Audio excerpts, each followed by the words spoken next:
Guys हम करने वाले हैं क्लास 9 का 5 जुलाई का जो आपका साइंस एग्ज़ाम पेपर है। मैं उसी को लेकर जो मोस्ट इम्पॉर्टेंट क्वेश्चंस है वो मैं आपको करा देने वाली हूँ। एंड गाइस आपको एक चीज़ ध्यान रखना है, मैंने पार्ट 1 और पार्ट 2 वीडियोस ऑलरेडी अपलोड हो चुकी है, उन्हें देख लेना। और ये है आपका पार्ट 3 जो आपके एग्ज़ाम में काफ़ी हेल्प करने वाला है। यानी कुल मिला के आपको यानी कि पार्ट 3 तक वीडियोस मिलने वाला है। इसी में आपका बहुत ज़्यादा जो है क्वेश्चन फंसने वाला है, एग्ज़ाम में बहुत ज़्यादा चांसेस हैं। एंड आगे चैप्टर वाइज भी आपकी जो है वीडियो अपलोड हो रही है, जो VVI क्वेश्चन है रेडियो सिलेबस के आधार पर चैप्टर वाइज, उन्हें भी देख लेना है, ठीक है। उन्हें देखेंगे तो ज़्यादा आपका क्वेश्चन जो है वहाँ से भी देखने को मिलेगा। सो ये है आपका पार्ट 3 और इसको देखने के बाद आपको एक बार रिवाइज कर लेना है एंड चैप्टर वाइज वीडियो भी देख लेना है, ठीक है, ताकि आपकी एग्ज़ाम बेटर से बेटर जा सके। सो पहला क्वेश्चन है हमारा इसमें हमें क्या बोला है कि एक वाट को परिभाषित करें और हॉर्स पावर और वाट के बीच के संबंध को स्थापित करें। यानी कि एक वाट क्या है और हॉर्स पावर और वाट के बीच के संबंध क्या है, यानी रिलेशन क्या है, इनको बताना है। सो आंसर हो जाएगा एक वाट का, यानी कि एक वाट वह शक्ति है जो 1 सेकंड में 1 जूल कार्य करता है। आंसर हो गया सीधी। यानी एक वाट वह शक्ति है जो 1 सेकंड में 1 जूल कार्य करता है, उसे वो एक वाट कहा जाता है। और एक वाट बराबर, अगर आप ऊपर वाला चीज़ें नहीं लिखना चाहते हो ये चीज़ें, ठीक है, मान के चले आप नहीं लिखना चाहते तो आप ऐसे डायरेक्ट मैथ्स के टर्म में आप लिख सकते हो, जैसे 1 वाट इज इक्वल टू हो जाएगा 1 जूल, फिर हो जाएगा अपॉन में सेकेंड। ये भी आपका क्या हो जाएगा, राइट हो जाएगा, ठीक है। दूसरा हमको क्या बोला, हॉर्स पावर और वाट के बीच के संबंध स्थापित करना है। तो एक हॉर्स पावर यानी जिसको अश्व शक्ति भी कहते हैं, वो कितने वाट के बराबर आता है। सो वो 746 वाट के बराबर आता है। यानी एक हॉर्स पावर जिसको अश्व शक्ति भी कहते हैं वो 746 वाट के बराबर होता है। यही इनके बीच की संबंध है, रिलेशन है, ठीक है।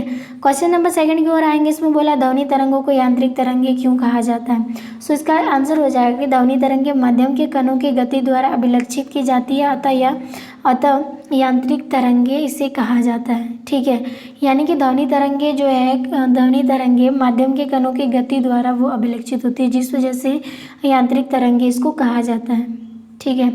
नेक्स्ट है यहाँ पर बोला S8 का मोलर द्रव्यमान क्या होता है। देखिए S मतलब सल्फर होता है, लेकिन परमाणु संख्या कितना है यहाँ पर 8 है, सॉरी अणुओं की संख्या 8 है, ठीक है। तो हमें क्या करना है, इसकी मोलर द्रव्यमान ज्ञात करना। तो सबसे पहले आप क्या करोगे, S का मोलर द्रव्यमान, जिसको हम लोग कैपिटल M से सूचित करते हैं मोलर द्रव्यमान को, ओके। सो यहाँ पर देखिए परमाणु संख्या कितनी है, 8 है, तो 8 लिखेंगे। और एक सल्फर का परमाणु द्रव्यमान यानी अणु की संख्या 8 है और परमाणु द्रव्यमान कितना होता है, 32 होता है। अगर आप इनको गुना करेंगे यानी 8 × 16, हाथ में रहा 1 और 8 दिया 24, 24 और 1 25, यानी कुल मिला के 256 ग्राम हो जाएगा। यानी S8 का मोलर द्रव्यमान। अगर आपसे S8 ना दे करके आपसे S2 वाला पूछ लिया और इसका मोलर द्रव्यमान निकालो, सो सबसे पहले क्या करोगे, यहाँ पे कणों की संख्या कितनी है, 2 है, यानी परमाणुओं की संख्या यहाँ पर 2 है। एंड एक मतलब सल्फर का यानी S8 का जो S2 का यानी सल्फर का जो परमाणु द्रव्यमान होता है एक का, वो 32 होता है। तो 32 का 32, 32 दूनी 64, तो 64 ग्राम हो जाएगा। इस तरह आपको यहाँ पर S का परमाणु यानी कि ये 8 के जगह पे नंबरिंग चेंज हो भी सकता है। आगे यहाँ पर 1U हाइड्रोजन तथा 1 ग्राम हाइड्रोजन में परमाणुओं की संख्या कितनी होती है। तो आंसर हो जाएगा 1U हाइड्रोजन परमाणुओं की संख्या जो एक परमाणु होगी, और 1 ग्राम हाइड्रोजन परमाणु की संख्या जो होता है वो होता है 6.022 × 10⁻23 परमाणु के बराबर होता है, ठीक है। 5 नंबर क्वेश्चन से यहाँ पर हमें बोला है Na+ का इलेक्ट्रॉनिक विन्यास तथा संयोजी इलेक्ट्रॉन संख्या बताओ। तो देखिए सोडियम का जो परमाणु द्रव्यमान होता है, ठीक है, यहाँ पर हो जाएगा सोडियम का यानी कि सोडियम Na+ का जो इलेक्ट्रॉनिक विन्यास है वो 2, 8 और 1 हो जाएगा। यहाँ पर नहीं दिया है, लेकिन इसका इलेक्ट्रॉनिक विन्यास जो है 8 नहीं, कितना हो जाएगा, जो लास्ट में होता है 1, तो 1 हो जाएगा इसका इलेक्ट्रॉनिक विन्यास, ठीक है। नेक्स्ट क्वेश्चन इसमें बोला मलेरिया नामक बीमारी किस मच्छर के काटने से होता है। ये तो आप जानते ही होंगे, मादा एनोफ्लिक्स मच्छर के द्वारा, ठीक है। आगे 2 असंक्रामक रोगों के नाम लिखे जो नहीं फैलने वाला बीमारी, वो क्या है, मधुमेह रोग और हृदय रोग। ये 2 ऐसी बीमारी है जो फैलता नहीं है। तो यहाँ पर मैं बात करूँ, आपको एक से 7 तक जो क्वेश्चंस बताया गया है, इन सभी क्वेश्चंस का आंसर आपको याद करना है, बट आपको एग्जाम में ओनली 5 क्वेश्चंस का आंसर करने होंगे, ठीक है।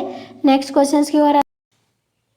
नेक्स्ट क्वेश्चन हमें यहाँ पर बोला है कि इसमें भी हमें 5 प्रश्न का ही हल करना है। तो 8 नंबर क्वेश्चन में बोला है सेक्शन बी में कि 1 जूल को परिभाषित करें और उस राशि का नाम बताएं जिसका ऐसा मात्रक जूल होता है। सो पहले क्या करेंगे, 1 जूल यानी किसी वस्तु पर किए गए कार्य की वह मात्रा जब 1 न्यूटन बल वस्तु को बल की क्रिया रेखा में, मतलब क्रिया रेखा की दिशा में 1 मीटर जो विस्थापित कर देता है उसी को 1 जूल कहा जाता है। ओके, और एक जो कार्य और किसका किसका ऊर्जा मतलब कि ऐसा मात्रक जो जूल होता है, तो आंसर हो जाएगा कार्य और ऊर्जा का ऐसा मात्रक जूल होता है, जिसको जे से सूचित करते हैं, ठीक है। आगे 9 नंबर क्वेश्चन है, उसमें हमें बोला किसी दिए हुए माध्यम में एक ध्वनि तरंग की आवृत्ति यानी कि 220 हर्ट्ज तथा वेग जो है ये 440 मीटर पर सेकेंड है, तो इस तरंग की तरंग धैर्य निकालो। तो तरंग धैर्य के जो फॉर्मूला होता है यानी कि तरंग धैर्य बराबर वेग अपॉन आवृत्ति होता है, ठीक है। सो आवृत्ति वेग तो हमें दिया 444 और आवृत्ति कितना दिया 220, तो 0 से 0 कैंसिल करेंगे, 22 दूनी 44 यानी 2 हो जाएगा, और तरंग धैर्य का सहमात्रक मीटर होता है, इसीलिए फाइनली जो हमारा आंसर हो जाएगा वो कितना हो जाएगा 2 मीटर, ठीक है। अब नेक्स्ट क्वेश्चन की ओर। नेक्स्ट क्वेश्चन से हमें यहाँ पर दिया है जो ग्राम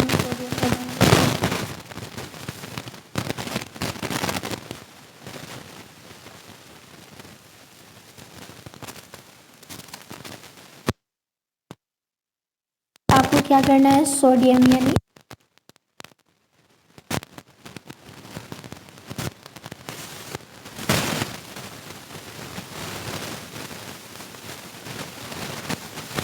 सोडियम का कितना होता है। सो यहाँ पर समझ लेना सोडियम का 23 होता है, ठीक है। आप देखिए यहाँ पर जब ये दोनों का निकल गया तो हमें परमाणुओं की संख्या को निकालना है। सो परमाणुओं की संख्या निकालने के लिए हमें क्या करना पड़ेगा, प्रदत्त द्रव्यमान जिसको बोलते हैं, और कैपिटल M इंटू एन का पावर, तो एन का पावर मतलब 0 यानी कि अवोगाद्रो की संख्या लिखना है। ये लिखने के बाद आपको मान बैठा देना है। सो यहाँ पर स्मॉल m का मान कितना दिया है 46 और अभी इसका निकला 23 और गुना एन का पावर 0 का मानता है मतलब अवोगाद्रो संख्या यानी 6.022 इंटू 10⁻23 यही ना होता है। अब 23 दूनी 46 दो बार में कट जाता है। सो यहाँ पर हमारा फाइनली जो आंसर आया 2 गुना 6.022 इंटू 10⁻23। अब इससे इसको गुना करोगे तो कितना हो जाएगा, यहाँ पर हो जाएगा 2 दूनी 4 दूनी 4 जीरो, यहाँ पर 0 हो जाएगा, फिर पॉइंट के बाद 2 छक 12 यानी 12 पॉइंट कितना हो जाएगा 12.044 इंटू 10⁻23 हो जाएगा फाइनली हमारा आंसर, ठीक है। ये आंसर हो जाएगा। उसके बाद हम आते हैं 11 नंबर क्वेश्चन में, क्या है इनकी व्याख्या करना है। तो आंसर हो जाएगा टॉमसन ने प्रस्तावित किया, क्या प्रस्तावित किया। सो इन्होंने बताया कि परमाणु धन आवेशित गोले का बना होता है और इलेक्ट्रॉन उसमें धंसे होते हैं, यानी धन आवेशित होता है इसमें, इलेक्ट्रॉन धंसे होते हैं। इसको फिगर के थ्रू में समझेंगे। यहाँ पर बोला ऋणात्मक और धनात्मक आवेश परिणाम मतलब कि परिमाण में समान होते हैं, इसलिए परमाणु मतलब कि वैद्युत रूप में उदासीन होते हैं, ठीक है। अब आगे बात करते हैं यहाँ पर जैसे यहाँ पर ये फिगर आपको दिख रहा होगा, ठीक है।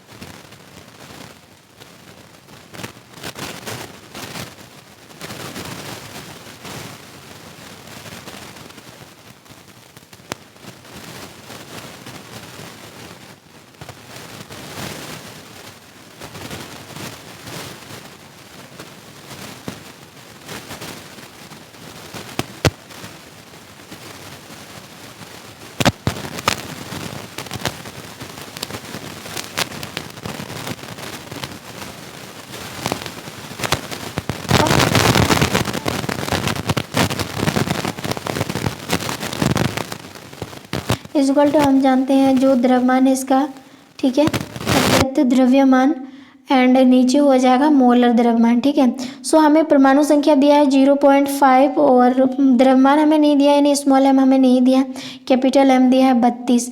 अब बताओ हमें स्मॉल एम निकालने के लिए 0.5 और 32 को हमें आपस में गुना करना है, जो स्मॉल एम निकल के आ जाएगा। तो 0.32 और 0.5 और 32 को गुना करोगे तो कुल मिला के आपका जो फाइनली आंसर आने वाला है वो कितना आएगा, 16 ग्राम। तो इसका मतलब कि यहाँ पर जो ऑक्सीजन है, ऑक्सीजन का जो मतलब कि द्रव्यमान होगा वो कितना हो जाएगा, 16 ग्राम्स हो जाएगा।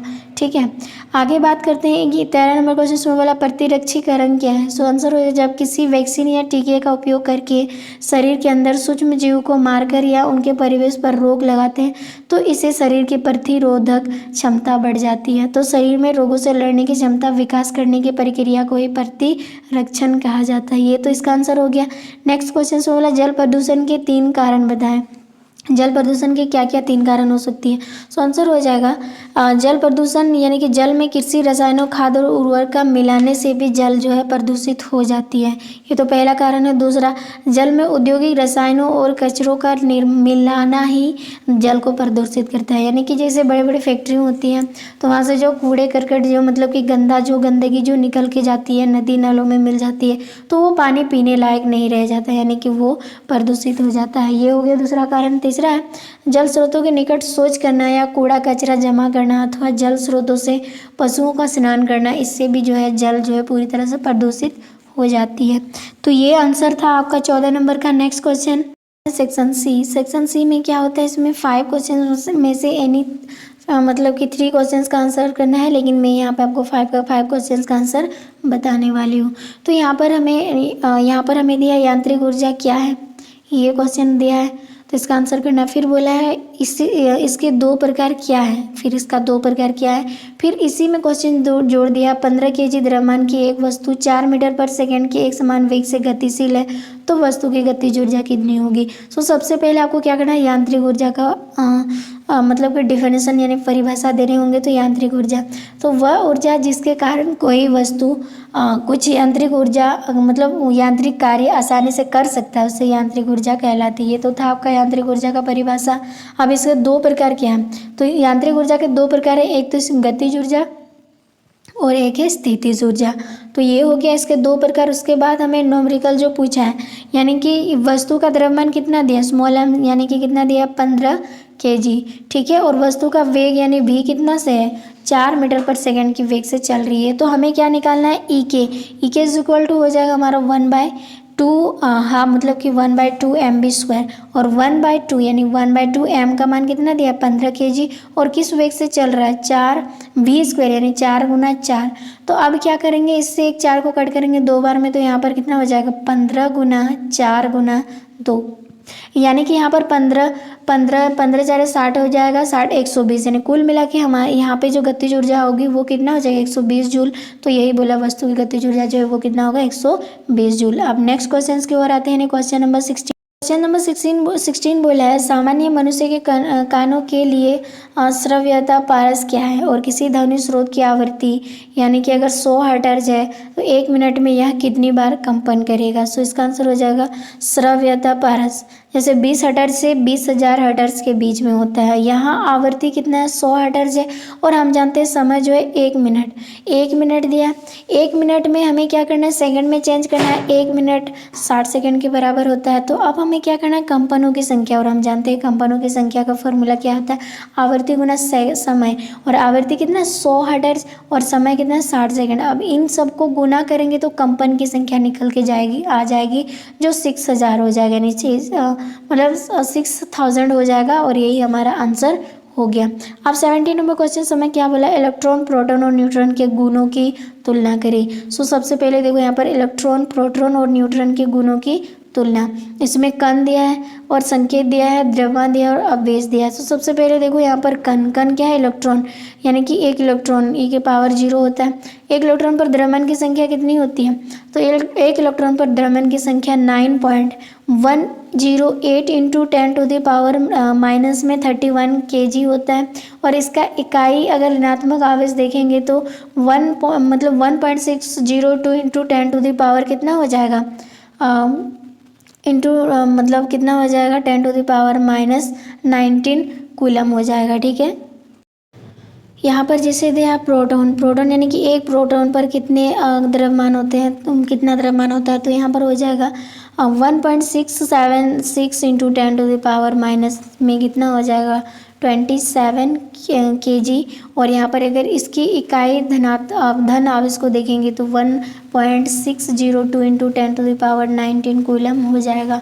धन मतलब कि आवेश तो बराबर है दोनों में, बट द्रव्यमान अलग अलग होता है। उसके बाद अगर हम देखेंगे यहाँ पर न्यूट्रॉन, न्यूट्रॉन का कितना होता है, न्यूट्रॉन का भी सेम होता है, जो प्रोटॉन है वही न्यूट्रॉन का होता है, लेकिन धन आवेश यानी कि अगर हम इसका आवेश देखेंगे तो ये शून्य हो जाता है। ठीक है, तो इस तरह था आपका इलेक्ट्रॉन, प्रोटॉन और न्यूट्रॉन का। ठीक है, आगे देखते हैं हाइड्रोजन के समस्थानिक SDT और SDOT के लिए प्रत्येक में पाए जाने वाले 3 अपरमाणु कणों की सारणीबद्ध करें। सो सबसे पहले देखो यहाँ पर HDOT हाइड्रोजन समस्थानिक होते हैं। तो सबसे पहले यहाँ पे जैसे दिया है प्रोटियम, प्रोटियम यानी कि H का द्रव्यमान संख्या A, यानी A में कितना है 1 है। प्रोटॉन की संख्या यानी P, इसमें कितना है 1 है। न्यूट्रॉन की संख्या यानी कि N कितना है 0 है, तो इलेक्ट्रॉन की संख्या कितने होंगी 1 होंगे। ठीक है, 1 हो जाएगा। उसके बाद नेक्स्ट अगर हम देखेंगे जैसे यहाँ पर दिया है ड्यूटेरियम का D, जैसे इसमें द्रव्यमान की संख्या 2 है और प्रोटॉन की संख्या 1, न्यूट्रॉन की संख्या 1, तो यहाँ पर इलेक्ट्रॉन की संख्या भी 1 ही होंगे।